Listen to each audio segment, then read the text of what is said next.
આવી ચેષ્ટાઓ કરે,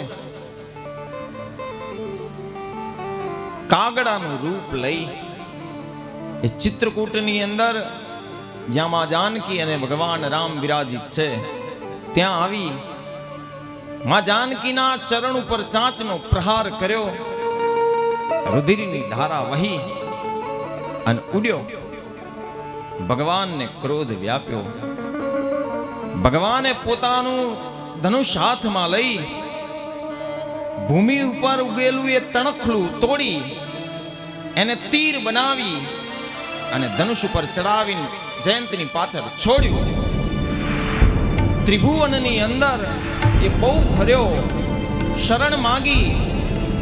તુલસી કહે પોતાના પિતા ઇન્દ્ર પાસે ગયો, કહ્યું કે મને બચાવો. કેમ? રાઘવનું બાણ મારી પાછળ પડ્યું છે. તુલસી કહે પિતા એને યમરાજ જેવા લાગ્યા.